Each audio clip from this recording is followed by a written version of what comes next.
أعوذ بالله من الشيطان اللعين الرجيم. بسم الله الرحمن الرحيم. الحمد لله رب العالمين، والصلاة والسلام على سيدنا ومولانا حبيب قلوبنا وطبيب نفوسنا أبي القاسم محمد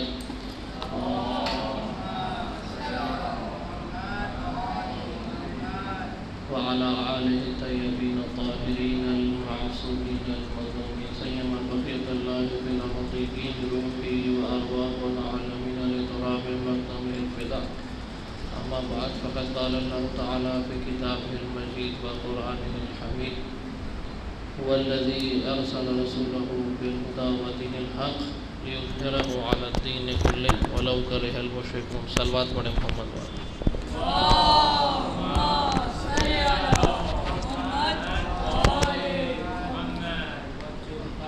حاضرین کرام و سامعین محترم، آج کے دن جس لیے ہم یہاں بیٹھے ہیں اور جو دوستوں نے حقیر کو عمل کیا، وہ موضوع تھا ولایت کے موضوع پر، کہ قرآن کے اندر ولایت کو کس طرح سے ڈیفائن کیا گیا ہے، کس طرح سے پیش کیا گیا ہے.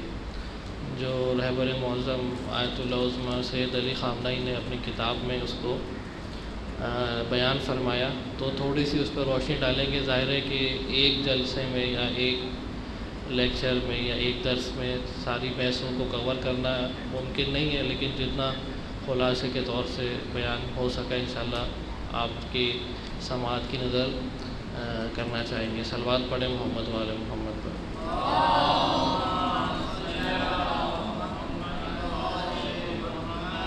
قرآن نے جو انسان کی خلقت کا ہدف بیان کیا وہ عبادت ہے، کہ ارشاد فرمایا کہ وما خلقت الجن والانس الا لیعبدون، کہ ہم نے انسانوں اور جنوں کو خلق نہیں کیا مگر یہ کہ ہماری عبادت کے لیے.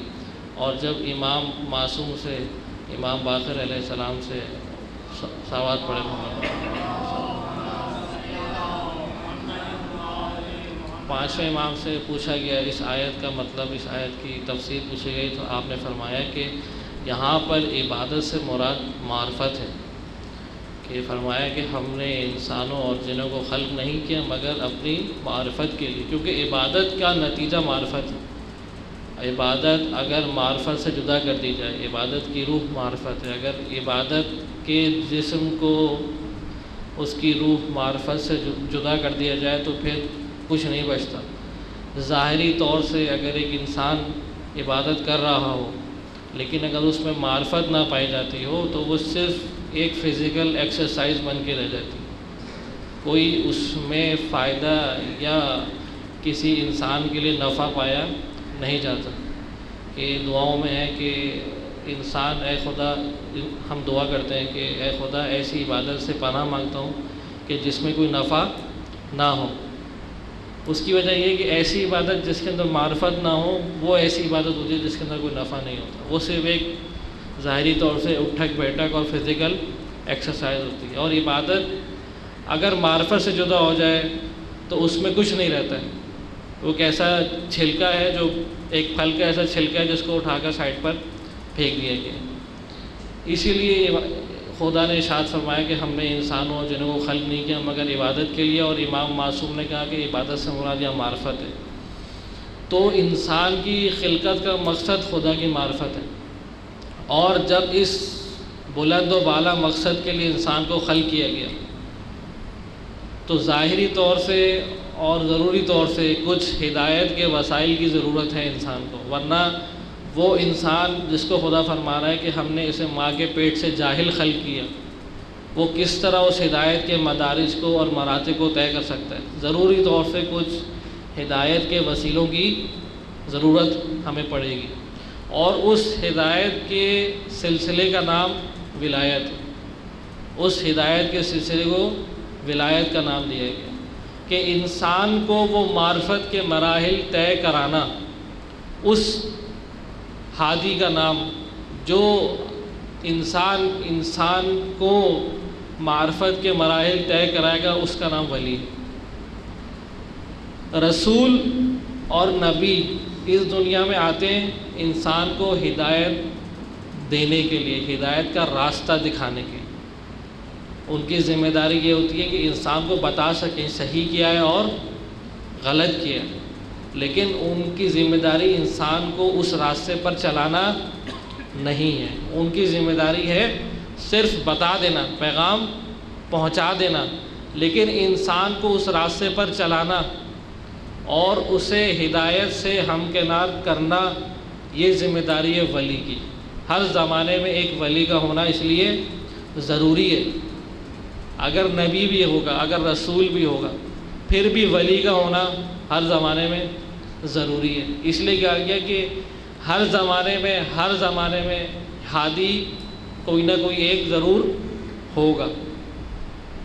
ہادی کے بغیر یہ دنیا کا مقصد جو ہے وہ فوت ہو جائے گا، ولی کے بغیر دنیا کا مقصد فوت ہو جائے گا، کیونکہ انسان کو خدا نے خلق ہی معرفت کے لیے کیا ہے، اور اگر ایک ایسا انسان جس کے پاس معرفت تک پہنچنے کے لیے وسائل میسر نہ ہو، وہ ہدایت حاصل نہ کر سکے، معرفت تک نہ پہنچ سکے، تو اس کی پھر خلقت کسی مقصد کی نہیں رہتی، اس کا خلقت کا مقصد فوت ہو جاتا ہے۔ اس لیے ہر زمانے میں ایک ولی کا ہونا ضروری ہے جو انسان کو معرفت کے مراحل تک پہنچا سکے، معرفت کے مراحل میں ہمراہی کر سکے، ہدایت دے سکے۔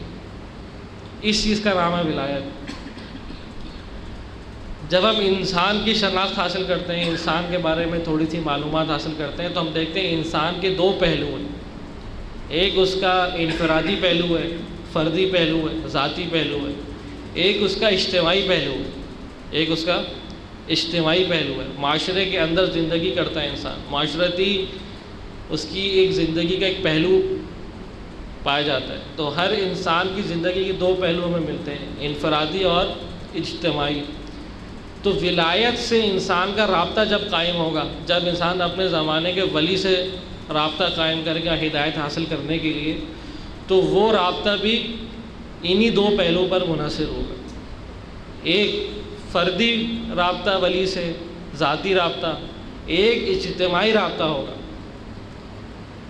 انسان اس لیے دنیا میں، جیسے میں نے بیان فرمایا، اس نے قدم رکھا کہ معرفت کے مراحل طے کر سکے، اس کے لیے اس کو ولی کا سہارا لینا ضروری ہے، جو خدا اور انسان کے درمیان واسطے کے طور سے اس دنیا میں بھیجا گیا ہے۔ اگر اس نے خدا تک رسائی حاصل کرنی ہے، خدا کی معرفت تک رسائی حاصل کرنی ہے، اسے ولی کا ہاتھ تھامنا، دامن تھامنا اس کے لیے ضروری ہے۔ اب یہ دامن تھامنا بھی دو طرح سے ہو سکتا ہے، ایک انفرادی طور سے، ایک اجتماعی طور سے۔ پر یہ جو ہر شخص کی ذمہ داری ہے ولی کا دامن تھامنا، کہ رسول اللہ صلی اللہ علیہ وسلم صلوات پڑھیں محمد والے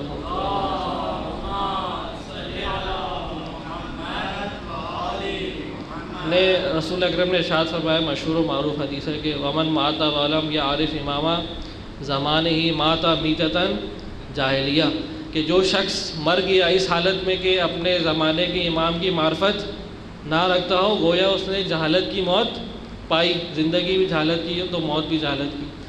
تو ہر انسان کا وظیفہ، ہر انسان کی ذمہ داری ولی کا دامن تھامنا۔ اب گویا ایک انسان اگر خود جا کے ولی کا دامن تھام لے، ولی سے منسلک ہو جائے، وہ ہدایت پا جائے گا، اس میں کوئی شک نہیں۔ لیکن آیا اسلام کا ہدف، جو دین خدا نے 1,24,000 انبیاء کی زحمتوں کے بعد، مشقتوں کے بعد آخری دین کے طور سے بھیجا، پیغمبر نے ارشاد فرمایا کہ میری مثال دوسرے انبیاء کے نسبت یہی ہے کہ ایک دیوار تعمیر تھی جس کی آخری اینٹ لگانا باقی رہ گئی تھی، میں نے وہ آخری اینٹ آ کر لگائی۔ سارے دین جتنے بھی آئے وہ اسلام کی ہی کڑیاں تھیں کہ جس کو مکمل ہمارے آخری نبی نے آ کر کیا۔ تو اس اسلام کو 1,24,000 انبیاء نے زحمتیں، مشقتیں برداشت کر کر اس لیے نہیں لوگوں کے لیے محفوظ کیا کہ ایک اور دو شخص، ایک اور دو انسان صرف ہدایت پا جائیں۔ جیسے میں نے سرنامہ کلام میں آیت کی تلاوت میں فرمائی کہ لِیُظْہِرَہُ عَلَى الدِّینِ کُلِّهِ، اس اسلام کو اس لیے بھیجا گیا کہ سارے ادیان پر غالب آ جائے، ساری کائنات پر اسلام کا بول بالا ہو جائے۔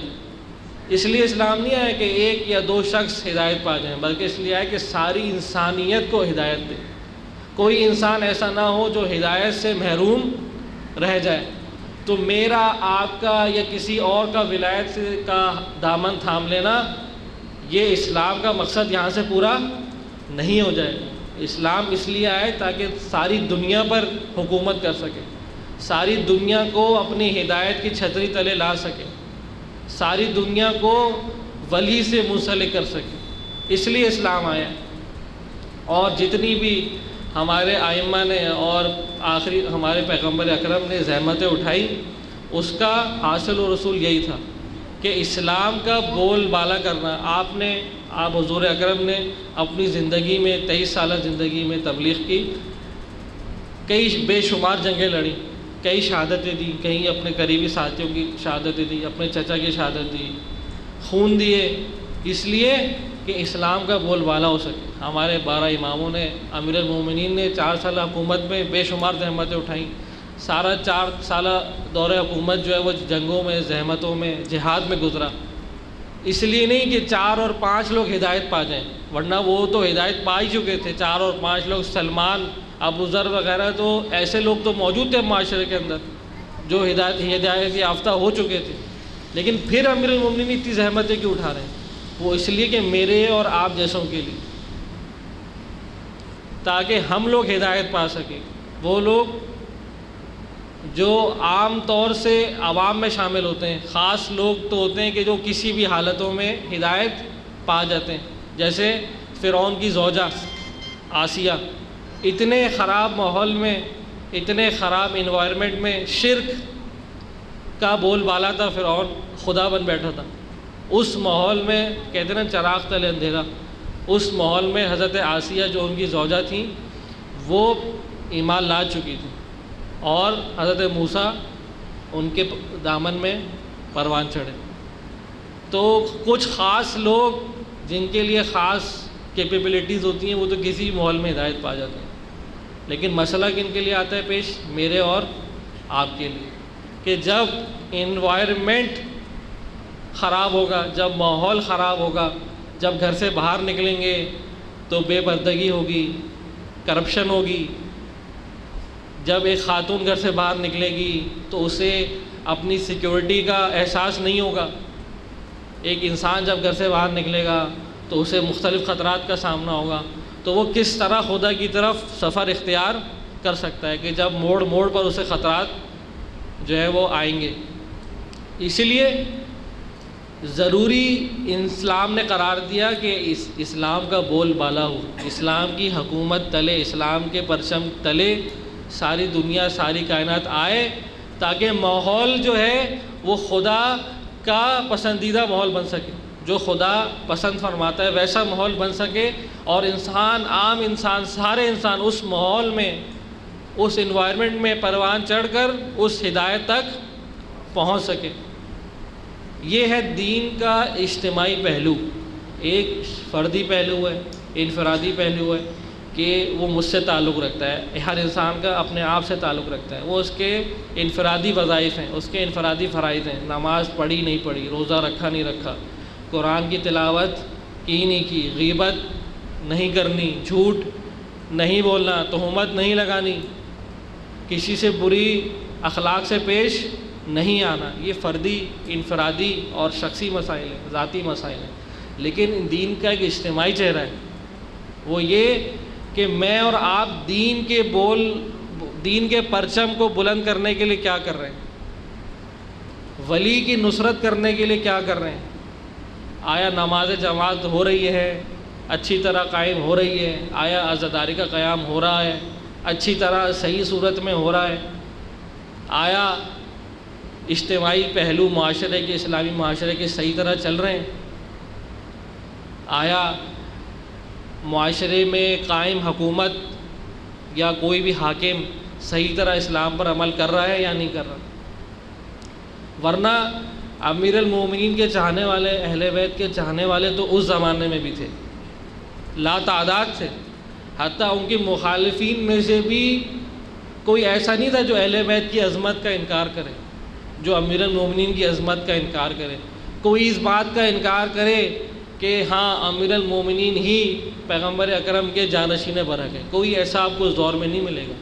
سب جو تھے وہ غدیر میں یا حاضر تھے، یا انہوں نے غدیر کا پیغام سن لیا تھا، یا خود امیر المومنین کی شخصیت کے عظمت کے قائل تھے۔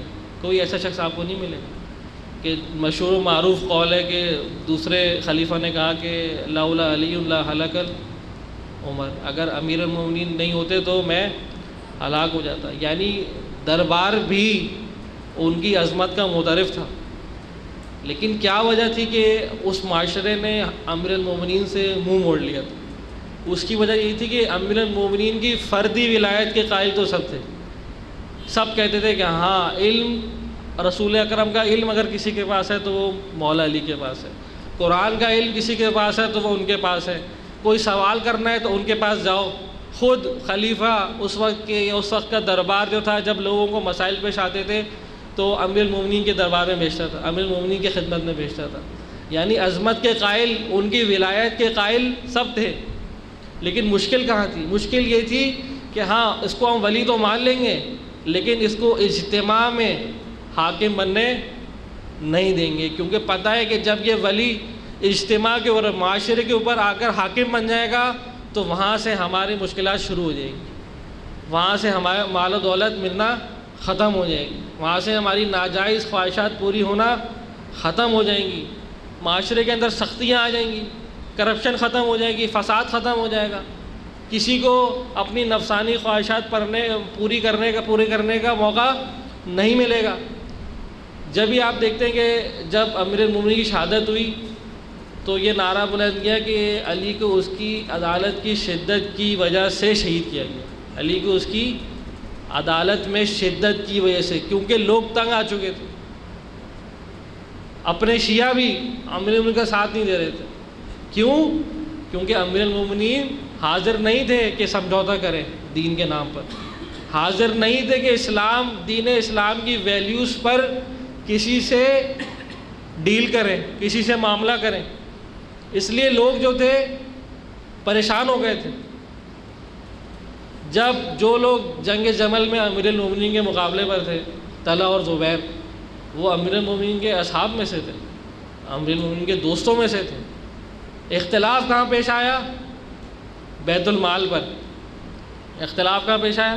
بیت المال۔ جب مولا خلیفہ بن گئے تو آئے اپنی ناجائز خواہشات لے کر کہ مولا ہمیں اتنا حصہ ہم نے آپ کو خلیفہ بنایا ہے، ہمیں آپ کو اتنا حصہ دینا پڑے گا۔ مولا نے کہا یہ آپ مجھ سے توقع نہ رکھیں، وہاں سے اختلاف پیش آ گیا۔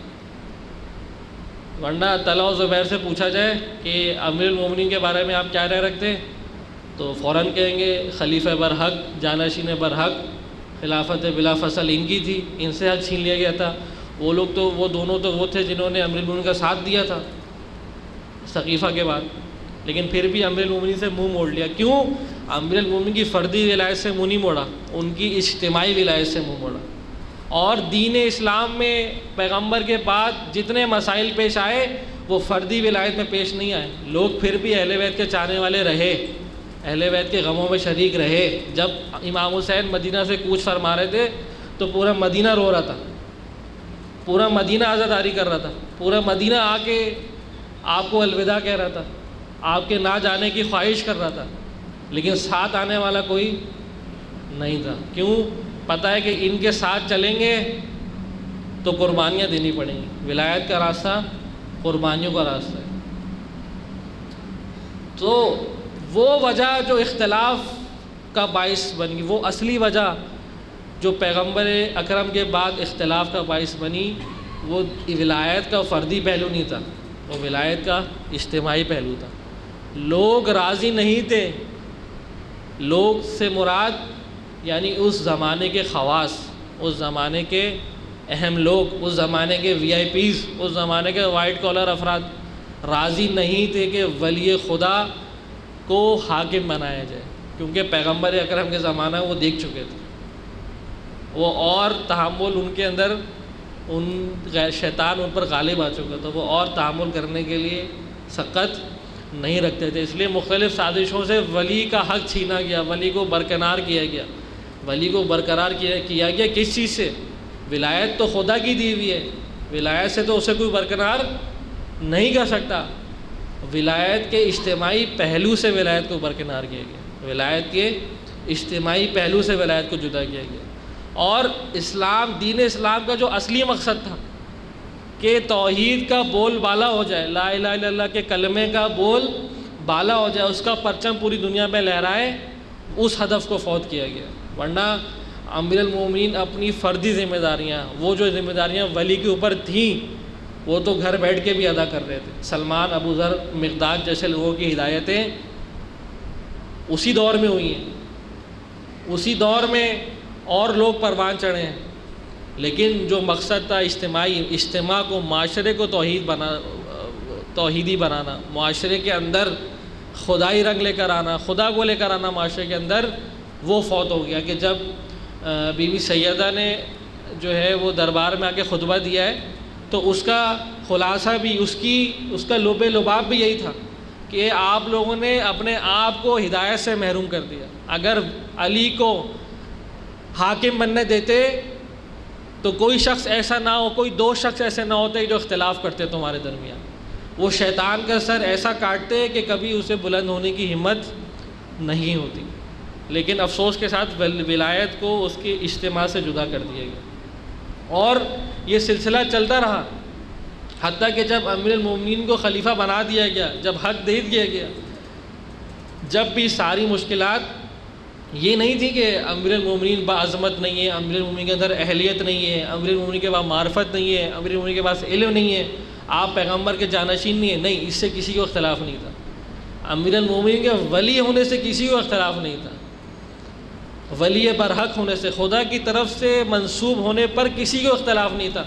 امیر المومنین کے دعوی سلونی سے کسی کو اختلاف نہیں تھا۔ اختلاف جو تھا وہ یہ تھا کہ آپ اگر حاکم بنیں گے تو ہماری سننا پڑے گی، آپ اگر حاکم بنیں گے تو ہماری سننا پڑے گی، ورنہ ہم آپ کو حاکم بننے نہیں دیں گے۔ جب ولی بن بھی گئے، جب حاکم بن بھی گئے، جب بھی آپ دیکھتے ہیں کہ مختلف سازشوں سے ان کی حکومت کو گرایا گیا، آپ کو شہید کیا گیا۔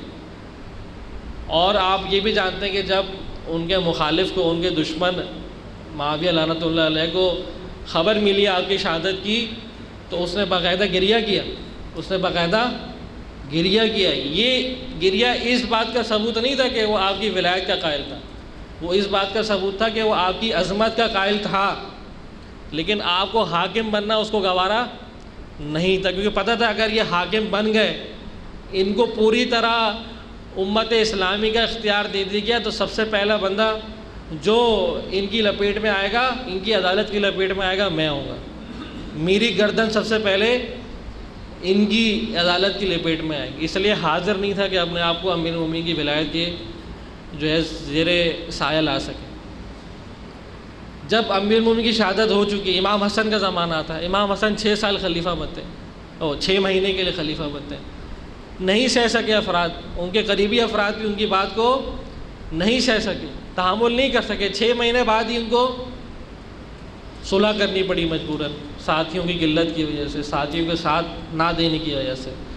امام حسین کا زمانہ آتا ہے، امام حسین دین کے اجتماعی پہلو کے قیام کے لیے قیام کرتے ہیں، اجتماعی پہلو کو دین پر حاکم کرنے کے لیے قیام کرتے ہیں۔ کتنے شیعوں نے ساتھ دیا؟ جن کوفے والوں نے جو ظاہری طور سے اپنے آپ کو اہل بیت کا شیعہ کہتے تھے، حقیقی طور سے تو نہیں تھے، دعوت دی، لیٹر کے لیٹر آئے کہ ہم حاضر ہیں آپ کو حاکم بنانے کے لیے، یعنی ہم حاضر ہیں آپ کو اجتماعی طور سے ولی بنانے کے لیے۔ فردی طور سے تو مانتے تھے، چاہنے والے تھے، امامت کا اقرار کرتے تھے، لیکن ہم حاضر ہیں آپ کو اپنا ولی بنانے کے لیے، تو آ جائیے۔ مولا بھی جانتے تھے کوئی آسان بات نہیں ہے امام کو ولی بنانا، بہت قربانیاں دینی پڑتی ہیں، لیکن جب ان پر حجت تمام ہو گئی، خود جانتے تھے، خبریں ساری موجود تھی کہ کون ساتھ دے گا کون ساتھ نہیں دے گا، میں کہاں شہید کیا جاؤں گا، کہاں شہید نہیں کیا جاؤں گا، کس طرح شہید کیا جاؤں گا، ساری خبریں پیغمبر اکرم دے چکے تھے، سب کو معلوم تھا، لیکن کیونکہ لوگوں کی طرف سے دعوت آ چکی تھی، آپ پر حجت تمام ہو چکی تھی، تو آپ کو یہ سفر کرنا تھا تاکہ زمانے کو ثابت کیا جا سکے کہ ولی نے تمہاری بات پر لبیک کہا لیکن تم نے ولی کی بات پر لبیک نہیں کیا۔ آنے والی نسلوں کے پاس یہ عذر نہ رہے، یہ بہانہ نہ رہے کہ ہم نے ولی کو بلایا تھا اور ولی نے ہماری بات پر لبیک نہیں کیا تو ہم قصوروار نہیں ہیں۔ نہیں، آپ نے اپنی ذمہ داری ادا کی، لوگوں کی بات پر لبیک کہا، اپنے بھائی کو بھیجا قاصد بنا کر، نمائندہ بنا کر، سب نے شروع میں سب نے ساتھ دیا، شروع میں سب نے کہا کہ ہم ولایت کے اجتماعی پہلو کو حاکم بنائیں گے، ولایت کے اجتماعی پہلو کا ساتھ دیں گے، لیکن جب بات پڑی قربانی پر، جب بات پڑی خون پر، خون دینے پر، تو دیکھا کہ جب نماز ختم کی اور پیچھے مڑ کے دیکھا تو کوئی بھی نظر نہیں آیا۔ تو اصل مسئلہ جو تاریخ اسلام میں رہا ہے دوستوں، وہ فردی ولایت کا نہیں رہا۔ فردی ولایت کے قائل سب تھے، حامی بھی مخالف بھی، سب مانتے تھے کہ آپ خلیفہ برحق ہیں، آپ رسول اللہ صلی اللہ علیہ وسلم کے جانشین ہیں، آپ ان کے بیٹے ہیں، آپ ان کے نواسے ہیں، آپ ان کے نسل سے ہیں، فرزند رسول اللہ ہیں، لیکن کوئی قربانی دینے کو تیار نہیں تھا، ولایت کو اجتماع پر حاکم کرنے کے لیے کوئی تیار نہیں تھا۔ حالانکہ اسلام کا ہدف ہی جب پورا ہوگا کہ جب لا الہ الا اللہ کا کلمہ پوری دنیا پر حاکم ہو جائے گا، اور سارے ائمہ جو آئے ان کی پوری جد و جہد اسی چیز پر رہی، پوری جد و جہد اسی چیز پر رہی۔ ان کا یہ دعویٰ کبھی ختم نہیں ہوا کہ ہم اصلی جانشین ہیں، ہم رسول اللہ صلی اللہ علیہ وسلم کے خلیفہ برحق ہیں، ہم ہیں وہ لوگ جن کو حاکمان دین بنا کر بھیجا گیا ہے۔ اس کی کیا ثبوت، اس کا کیا ثبوت ہے ہمارے پاس؟ اس کا ثبوت یہ کہ جو بھی حاکم آیا، چاہے وہ بنی امیہ سے آیا، بنو عباس سے آیا، جس سے بھی آیا، اس نے سب سے زیادہ دشمنی جو کی نا ہمارے ائمہ سے کی، سب سے زیادہ دشمنی ہمارے ائمہ سے کی۔ کیا وجہ تھی؟ کیا ائمہ تو گھر میں بیٹھے ہوئے تھے، ائمہ تو گھر میں بیٹھ کر لوگوں کو دین کا علم سکھا رہے تھے۔ دشمنی کی وجہ کیا تھی؟ دشمنی کی وجہ یہ تھی کہ ائمہ اپنے موقف سے پیچھے نہیں ہٹ رہے تھے، اپنے گھر میں بیٹھے ہوئے تھے، لوگوں کی ہدایت کر رہے تھے، لیکن مسلسل اپنے موقف پر قائم تھے۔ سارا مسئلہ یہ تھا ائمہ کے ساتھ کہ اسے کہا جا رہا تھا کہ آپ اپنے سیاسی موقف سے پیچھے ہٹ جائیں۔ ان کا سیاسی موقف کیا تھا کہ ہم اصلی حاکمان دین ہم ہیں، اور جو دوسرا حاکم جو ابھی حاکم ہے وہ غاصب ہے، اس نے ہمارا حق غصب کیا ہوا ہے۔ ائمہ نے کبھی اس موقف سے قدم پیچھے، اور وہ ہٹا بھی نہیں سکتے تھے، خدا کی طرف سے اسی بات پر وہ مامور تھے، اگر وہ ہٹاتے تو وہ اپنی ذمہ داریوں سے پیچھے ہٹ جاتے۔ اس لیے آپ دیکھتے ہیں جب مامون نے امام رضا علیہ السلام صلوات پڑھے محمد والے،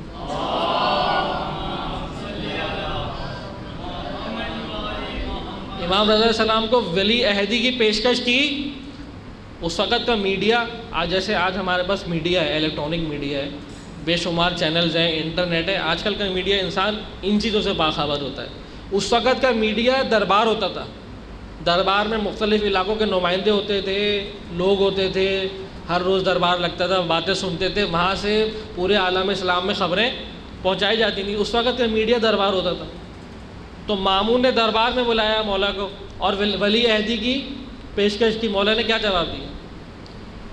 مولا نے کیا جواب دیا؟ فوراً ولایت عہدی قبول کر لی؟ نہیں، بلکہ فرمایا کہ یہ جو تم مجھے پیشکش کر رہے ہو یہ دو صورتوں سے خالی نہیں ہے، یا تو خدا نے اسے تمہارا حق بنا کے دیا ہے جو تم ولی بنے ہوئے ہو، تو اگر خدا نے تمہارا حق بنایا ہے تو تم اس حق کو مجھے کس طرح دے رہے ہو؟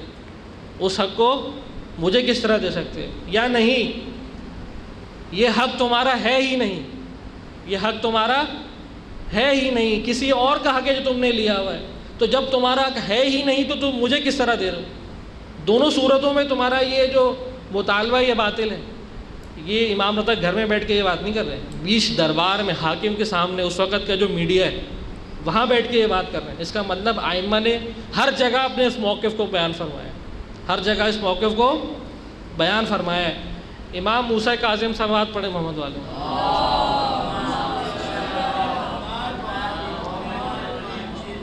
ہارون ان کو دربار میں طلب کرتا ہے، مولا دربار میں آتے ہیں اور فرماتا ہے کہ مولا فدق کا آپ لوگ کا بہت غلط ہوا، فدق میں آپ لوگوں کے ساتھ، آپ لوگوں کا واقعاً حق ہے فدق، ہم آپ کو واپس لوٹاتے ہیں، آپ بتائیے فدق کا باؤنڈریز کیا ہیں، فدق کی کیا باؤنڈریز ہیں، کیا ان کی جو ہے وہ احاطہ ہے، ہم آپ کو واپس لوٹا دیتے ہیں۔ تو امام نے جو احاطہ بتایا، اور جب ہارون نے اس احاطے پر غور کیا تو خود ہی خاموش ہو کے بیٹھ گیا، اس کے بعد کچھ بولا نہیں، کیونکہ امام نے کہا فدق کے احاطہ جو ہے، جو امام نے احاطہ بتایا اس وقت کی پوری حکومت اسلامی کا احاطہ تھا، صرف اس باغ کا احاطہ نہیں تھا کہ جس کو فدق کہا جاتا ہے، کیونکہ فدق کا معاملہ تھا ہی اس چیز پر کہ حکومت ہماری ہے، حکومت، ورنہ بی بی زہرا مٹی کے 2 ٹکڑوں کی وجہ سے یا 2 میٹر کی زمین کی وجہ سے اتنی قربانیاں یا اتنا ان کا چھوٹی شخصیت نہیں تھی کہ 2 ٹکڑوں کی وجہ سے جو ہے وہ جہاد کریں دربار میں آ کے، 2 ریالوں کی وجہ سے، 2 درہم کی وجہ سے وہ آ کے بازار میں خلیفہ کے سامنے کھڑی ہوں۔ وہ اس لیے فدق کا مطالبہ اس لیے تھا کہ فدق وہ بہترین دلیل تھی جو امیر المومنین کو حاکم ثابت کرنے کے لیے کارگر ثابت ہو سکتی تھی۔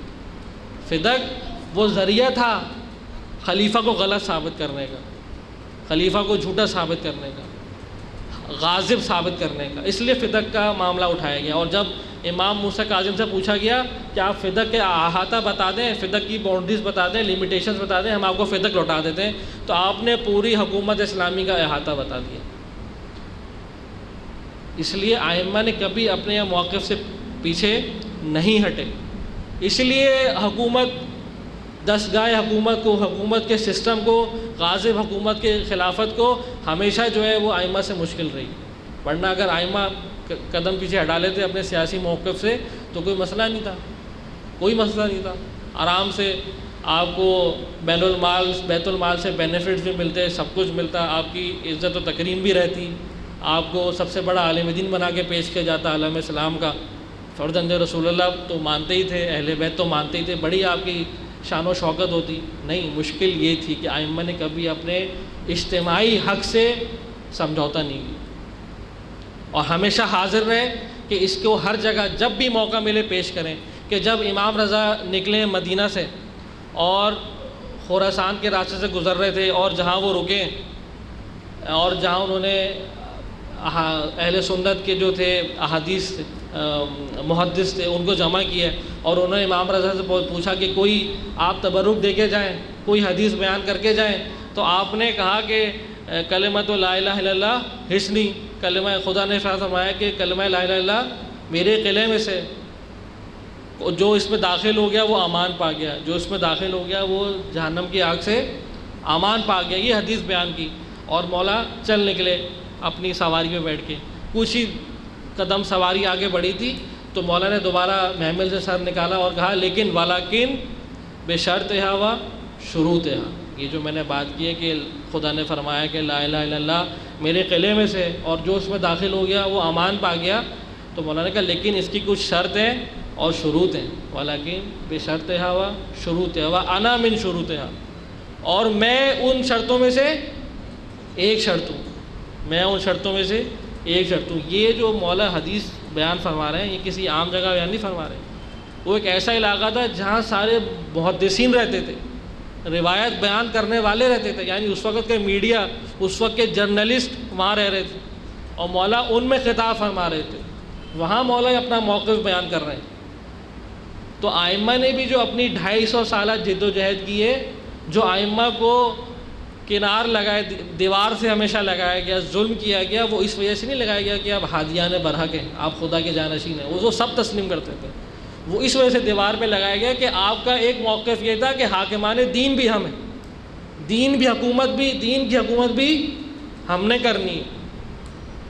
امیر المومنین کو جو ساری مشکلات پیش آئیں وہ اس لیے نہیں تھی کہ سامنے والے آپ کی ولایت کے مخالف تھے، سب آپ کی ولایت کا اقرار کرنے والے تھے۔ جب روز عاشورہ امام حسین علیہ السلام نے یزید کی فوج سے اقرار لیا ہے تو سب نے اقرار کیا ہے کہ آپ رسول اللہ کے نواسے ہیں، آپ امیر المومنین کے بیٹے ہیں، آپ جنت کے سرداروں کے جنت کے جوانوں کے سردار ہیں، سب نے قبول کیا۔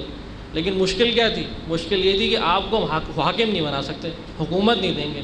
کیوں حکومت دیں گے تو پھر ہماری گردن پکڑی جائے گی، ہم لوگ مشکل میں آ جائیں گے، ہماری کرپشن پکڑی جائے گی، ہمیں سزائیں دی جائیں گی، ہمیں قربانیاں دینی پڑیں گی۔ مشکل ساری یہ تھی۔ اب خدا نے جو امت اسلامی کو امامت کی نعمت سے بظاہر محروم کر دیا، 11 امام آئے اور 12ویں سے امت اسلامی کو محروم کر دیا۔ کیوں محروم کر دیا؟ کیونکہ 11 کی قدر نہیں کی، ان کو ان کا اجتماعی حق نہیں دیا۔ ابھی بھی مسلم دوسرے اسلامی فرقے جو ہیں، آپ ان سے جا کے پوچھ لیں، امیر المومنین کے بارے میں جا کے پوچھ لیں، سب آپ کو ان کی عظمت کا اقرار کرتے نظر آئیں گے۔ اہل بیت کی ولایت کے بارے میں پوچھ لیں، سب ولایت کا اقرار کرتے ہوئے نظر آئیں گے۔ کوئی اور شخص نہیں ہے عالم اسلام میں جسے مولا کائنات کہا جاتا ہو امیر المومنین کے علاوہ۔ اوروں کو مختلف القاب سے نوازا کیا ہوگا، لیکن مولا کائنات کا لقب کسی اور کے لیے نہیں ہے۔ مولا کائنات کے معنی کیا ہوتے ہیں؟ کائنات کا ولی، کائنات کا ولی، کائنات کا مولا۔ یہ پورا عالم اسلام کہتا ہوا نظر آتا ہے امیر المومنین کے بارے میں۔ یعنی ولایت پر کسی کو مشکل نہیں ہے، مشکل یہ ہے کہ حاکم کس کو بنانا ہے، ولی کو بنانا ہے یا دوسرے کو بنانا ہے۔ مشکل ساری یہ تھی۔ 11 ائمہ آئے، ان کو یہ حق نہیں دیا گیا، ان کو یہ حق نہیں دیا گیا۔ ان کو خدا نے 11 نعمتیں دیں، دشمنوں نے مخالفت کر کے اس کی قدر نہیں کی، اور چاہنے والوں نے حمایت کر کے، نصرت کر کے ان کی قدر نہیں، نصرت نہیں کی، آگے نہیں آئے، ہمیشہ ادھر ادھر دیکھتے رہے، آگے ساتھ دینے نہیں آئے۔ امام حسین کے ساتھ صرف 72 افراد، ہزاروں شیعہ تھے، کوفہ شیعہ تھا، حجاز میں شیعہ تھے بستے تھے، کہیں کہاں شیعہ نہیں بستے تھے، نصرت کرنے کوئی نہیں آیا۔ عزاداری پھر بھی کر رہے تھے، اہل بیت کی مد و ثنا پھر بھی کر رہے تھے، مولا شہید ہو رہے تھے، مد و ثنا کر رہے تھے۔ خیر، مشکلات ائمہ اہل بیت کی یہی تھی کہ دشمنوں نے تو دشمنی کی، لیکن چاہنے والوں نے بھی پوری طرح ساتھ نہیں دیا۔ خدا نے 11 نعمتیں دیں، 11 امام بھیجے، 11 اماموں کی جب قدر نہیں کی تو 12واں امام خدا نے کہا کہ ہم اس کو تم سے محروم کر دیں، تم محرومیت کی زندگی گزارو تاکہ احساس ہو کہ ہاں بھائی اصل جو ولایت کا جو ہے جگہ ہے وہ حاکم دین ہے، حاکم دین کی جگہ ہے۔ ابھی جو ہم عذاب دیکھ رہے ہیں نا، دنیا جہان کا عذاب آج کے زمانے میں نازل ہوا ہے، دنیا جہان کا عذاب، پوری دنیا جنگ میں جو ہے وہ گھری ہوئی ہے، پوری دنیا کرپشن میں، سیکیورٹی کے الگ مسائل ہیں، اخلاقی طور سے الگ گراوٹ کا شکار ہے۔ یہ دنیا آج کی اخلاقی طور سے اتنی گری ہوئی ہے کہ زمانے جاہلیت کی شباہت آتی، زمانے جاہلیت کی شباہت آتی۔ اور یہ بھی اس وجہ سے کہ ولی کو خدا نے اس امت سے اٹھا لیا، اس دنیا سے اٹھا لیا۔ اگر ولی ابھی بھی اس دنیا میں ہوتا اور اسی طرح ہوتا جس طرح 11 ائمہ رہے، ان کو ان کا حق نہیں دیا گیا، لیکن پھر بھی ہدایت ولی، ہمارے 11 ائمہ گھر میں بیٹھے رہے لیکن پھر بھی اسلامی معاشرے کی باغ دوڑ انہی کے ہاتھ میں رہی، کیونکہ علمی اور معرفت کے حوالے سے تو کیونکہ ان کا مقابلہ ثانی نہیں تھا، سارے علماء اسلام ان کے اعتراف کرتے تھے، انہی کے پاس آ کے سوالات پوچھتے تھے۔ تو آج کل کی دنیا میں جو آپ دیکھ رہے ہیں مختلف مسائل ہیں، جنگیں ہیں، خون ہو رہا ہے، کرپشن ہے، سیکیورٹی کے مسائل ہیں، انسان مختلف طرح سے خطرات کا شکار ہے۔ اخلاقی خطرہ الگ ہے، سیکیورٹی کا خطرہ الگ ہے، معاشی خطرہ الگ ہے، سیاسی خطرات الگ ہیں، ہر طرف سے شیطان نے جو ہے انسان کو گھیرا ہوا ہے، اسی لیے کہ ولی کو اس کی جگہ نہیں دی گئی، ولی کو اس کے حق سے نہیں ہمکنار کیا گیا۔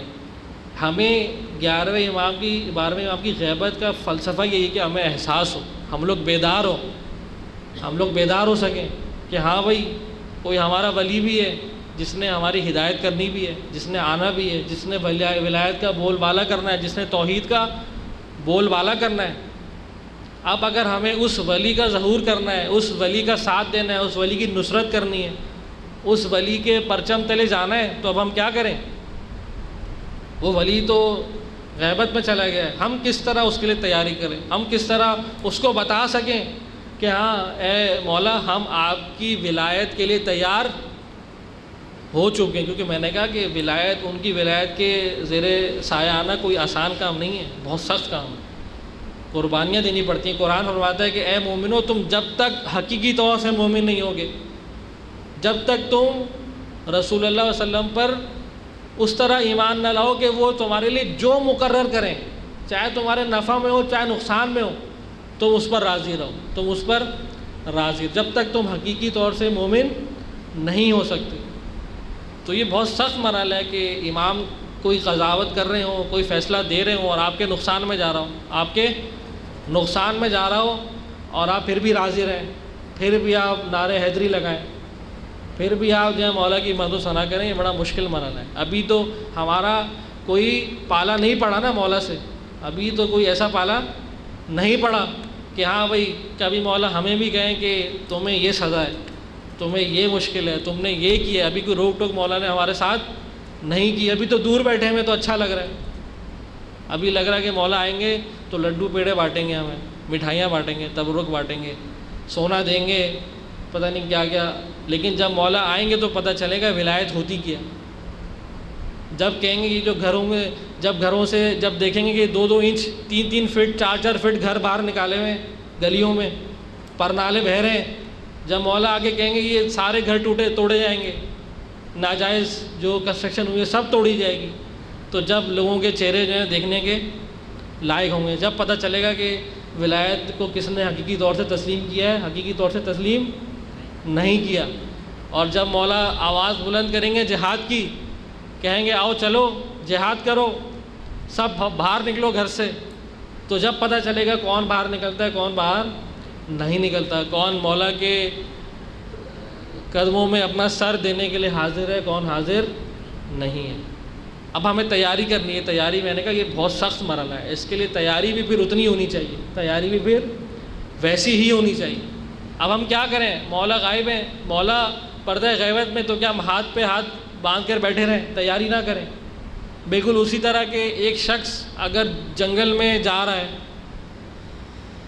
راستہ طے کر رہا ہے، اور وہ اپنا راستے سے بھٹک جاتا ہے، اور وہ سورج ڈھل جاتا ہے، اندھیرا ہو جاتا ہے، اسے کوئی تاریکی میں راستہ نہیں دکھتا، تو اس کا پھر ذمہ داری کیا ہے، وہ کیا کرے؟ تو وہیں کھڑا رہے تاکہ مختلف جانور ہیں اسے کھا لیں یا نقصان پہنچا دیں، یا وہیں کھڑا کھڑا زندگی گزار دیں، اس کی کیا ذمہ داری ہے؟ عقل کیا کہتی ہے؟ عقل یہ کہتی ہے کہ جو وسائل وہاں میسر ہیں اپنی ہدایت کا سامان فراہم کرو، اپنی ہدایت کا سامان، اپنے آپ کو کسی نہ کسی طرح اس حالت سے نکالو۔ تو وہ کیا کرے گا؟ لکڑی تلاش کرے گا، لکڑی تلاش کرے گا جلانے کے لیے، کس کے لیے؟ جلانے کے لیے، تاکہ تھوڑی بہت، سورج تو ڈھل چکا ہے، اب سورج تو صبح ہی آئے گا، رات کیسے گزارے گا؟ رات کے لیے بھی تو روشنی ضروری ہے، راستہ تو دکھے، کچھ تو راستہ طے کرے، اپنے آپ کو مختلف خطرات سے تو محفوظ کرے۔ اسی لیے رہبر معظم فرماتے ہیں کہ غیبت کا زمانہ بھی اسی طرح ہے، ولایت کا سورج ڈھل چکا ہے، ولایت کا سورج ظاہری طور سے ڈھل چکا ہے، ورنہ ولایت کا سورج ڈھلنے والا نہیں ہے، لیکن ظاہری طور سے مولا پردہ غیبت میں جا چکے ہیں۔ اب پھر بھی ہمیں ہدایت تو اپنی کرنی ہے، راستہ تو ہمیں اپنے آپ کو دکھانا ہے، ہم وہاں کھڑے ہو کے ہاتھ باندھ کے تو نہیں بیٹھ سکتے کہ دشمن آئیں ہمیں کھا جائیں۔ تو ہم کیا کریں؟ جو موجودہ وسائل ہیں انہی کو استعمال کر کے اپنی معاشرے کی ہدایت کا سامان مہیا کریں۔ موجودہ وسائل کیا ہیں؟ موجودہ وہ امام بتا کر گئے، امام بتا کر گئے کہ یہ لوگ، ایسے لوگ، یہ کوالٹیز جن میں یہ پائی جاتی ہوں، وہ تم پر اسی طرح حجت ہیں جس طرح ہم تم پر حجت ہیں۔ ہماری باتیں ان سے سنو، ہماری باتیں ان لوگوں سے سنو۔ اب اگر ہم نے ولایت کے پرچم تلے آنے کی تیاری کرنی ہے تو ہمیں اسی طرح جس طرح سورج ڈھل جاتا ہے، روشنی نہیں رہتی، لیکن پھر بھی روشنی کا انتظام ہم کر لیتے ہیں آگ کے ذریعے، حالانکہ سورج کی روشنی کہاں، آگ کی روشنی کہاں، لیکن راستہ دکھانے کے لیے روشنی تو ضروری ہے۔ اسی طرح ولایت کا سورج ڈھل چکا ہے، اب اس دور میں ہم کیا کریں؟ اس دور میں ہم یہ کریں کہ اسی ولایت کو زندہ کریں، جس حد تک کر سکتے ہیں، جس حد تک اس حد تک جو امام زمانہ کی حد ہے، اس حد تک تو ہماری کیپیبلٹی نہیں ہے، ہمارے اندر سقت نہیں ہے، وہ تو مولا ہی سقت رکھتے ہیں. لیکن جس حد تک ہماری کیپیبلٹی، جس حد تک ہم تیاری کر سکتے ہیں، وہ یہ کہ امام زمانہ سے سب سے قریب، سب سے نزدیک جو شخص ہے اس کو اپنا ولی بنائے، اس کو اپنا ولی بنائے، اس کو اپنا حاکم بنائے. مثلا چھوٹی سی مثال ہے بچوں کے لیے، اگر کلاس سے ٹیچر کچھ عرصے کے لیے چلا جاتا ہے کسی کام سے، تو وہ ٹیچر کیا ایسی کلاس چھوڑ کے چلا جاتا ہے؟ نہیں، وہ کسی اچھے بچے کو، کسی سب سے اچھے شاگرد کو کلاس کا مانیٹر بنا کے جاتا ہے. کیا بنا کے جاتا ہے؟ مانیٹر بنا کے جاتا ہے. یہی صورتحال ہماری اگر ہم سمجھیں، ہمارا ولی جو ہدایت کرنے آیا تھا وہ چلا گیا، تو اب ہم کیا کریں؟ ایسے ہی بیٹھے رہیں، کچھ نہ کریں؟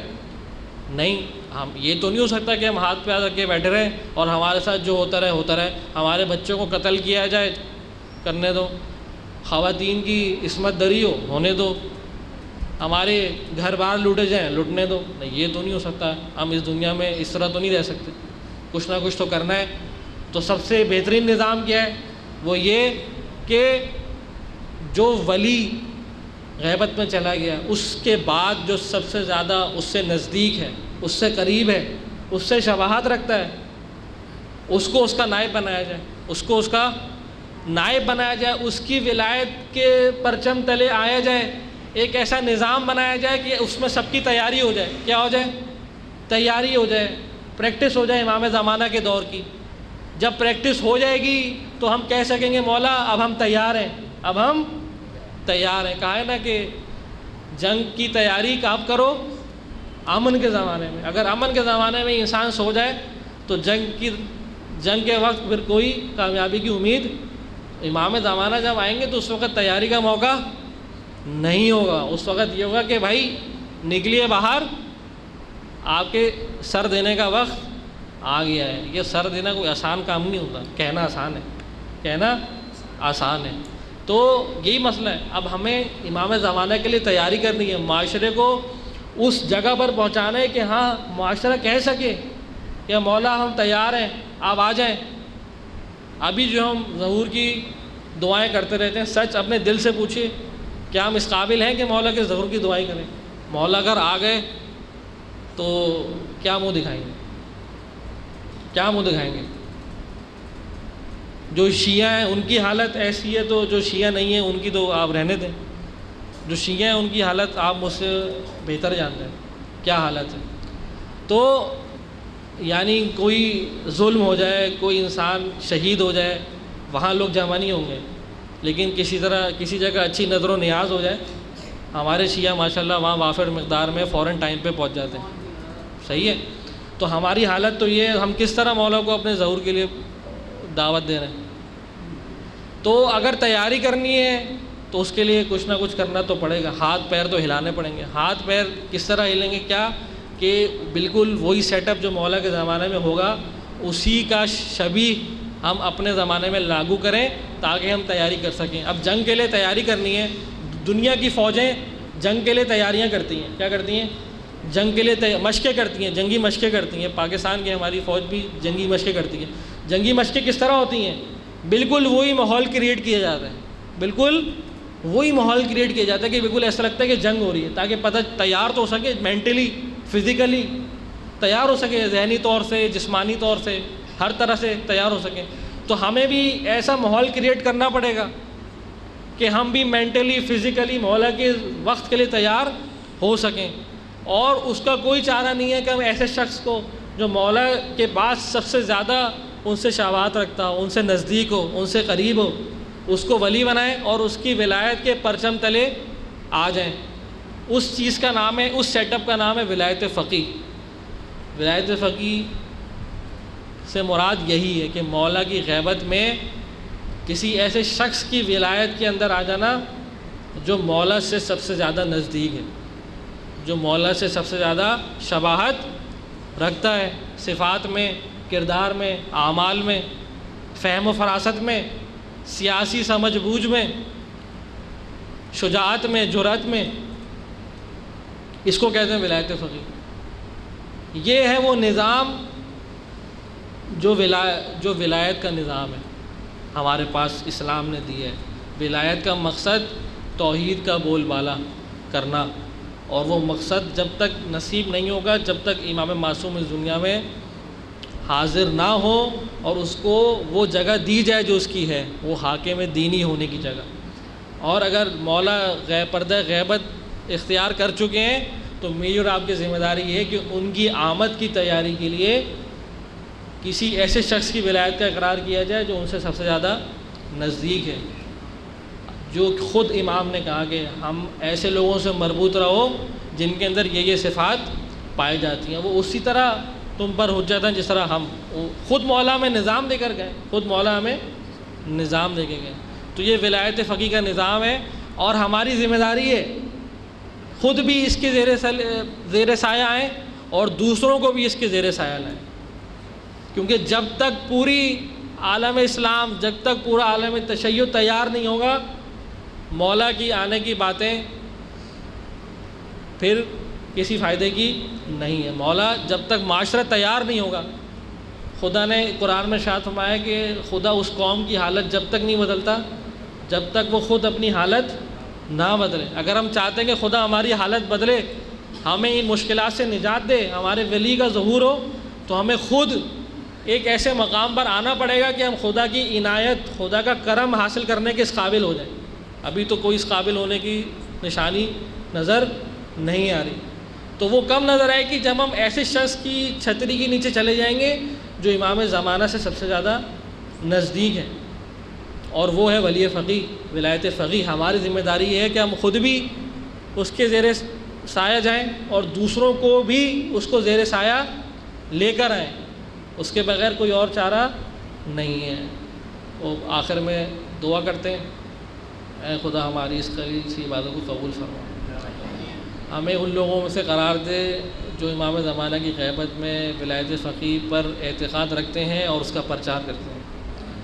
ہمارے اس زمانے کے ولی آیت اللہ عظمہ سید علی خامنہئی کو روز بروز صحت و سلامتی میں اضافہ فرما، ان کے کلام میں اور ان کی باتوں میں روز بروز زیادہ سے زیادہ اثر ڈال دے، ہمیں ان کے سچے پیروکاروں میں شمار فرما، ہمارے امام کا جلد از جلد ظہور فرما، ہمیں جلد از جلد ان کے لیے تیاری کرنے کی توفیق دے، ہمیں ان کے سچے ناصران میں شمار فرما، ہمارے دل کو ہمیشہ ان کی یاد سے پر کر دے، کوئی ایسا موقع نہ ہو کہ ہم اپنے ولی کی، اپنے زمانے کے ولی کی یاد سے غافل ہوں۔ الا لعنۃ اللہ علی القوم الظالمین فسیعلم الذین ظلموا ای منقلب ینقلبون۔ سورہ فاتحہ۔